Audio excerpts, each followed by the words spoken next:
دیکھو اللہ تمہیں یہاں تک اس لیے نہیں لایا تاکہ تم مایوس ہو کر ہمت ہار جاؤ۔ تمہیں کیا لگتا ہے کہ تم آج جہاں ہو وہاں بے وجہ ہو؟ تم خود یہاں تک نہیں پہنچے ہو بلکہ تمہیں یہاں تک لایا گیا ہے۔ تم نے بے شمار تکلیفیں آج اس مقام تک پہنچنے کے لیے برداشت کی ہیں۔ اتنا سفر طے کر لینے کے بعد آج جب منزل تمہارے سامنے کھڑی ہے تو تم کیوں ہار گئے ہو؟ اتنے کٹھن صبر کے بعد اب جب صلہ ملنے کا وقت ہے تو کیوں راستے میں ٹھہر گئے ہو؟ اٹھو، اب تو سفر ختم ہونے کو ہے۔ اب تم منزل کی نہیں بلکہ منزلیں تمہاری منتظر ہیں۔ اب تمہیں معجزوں کا نہیں بلکہ معجزوں کو تمہارا انتظار ہے۔ اب کن تمہاری ایک آخری دعا کا ارادہ باندھے ہوئے ہے کہ یہاں تم مانگو اور وہاں تمہیں منہ سے نکلی پہلی فریاد پر نواز دیا جائے۔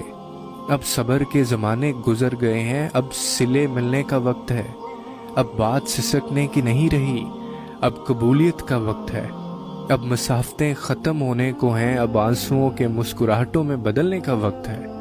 کسی اور کا نہیں، اب یہ تمہارا وقت ہے۔ ہزاروں مایوس لوگوں میں سے اگر اس نے تمہیں دعا کی توفیق دی ہے تو پھر وہ کیسے تمہاری دعا کو رد کر سکتا ہے؟ جس نے دعا کا حکم دیا ہے اس نے قبولیت کا بھی تو وعدہ کر رکھا ہے۔ تو پھر اس دل کو منا لو یقین پہ اور اس کو اپنی رضا میں راضی کر لو۔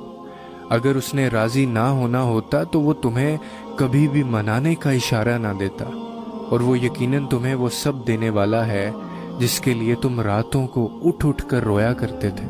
کبھی کبھار بس ایک ہی دعا سب بدلنے کے لیے کافی ہوتی ہے، خاص طور پہ تب جب کچھ بھی بدلنا دل کو ممکن نہیں لگتا۔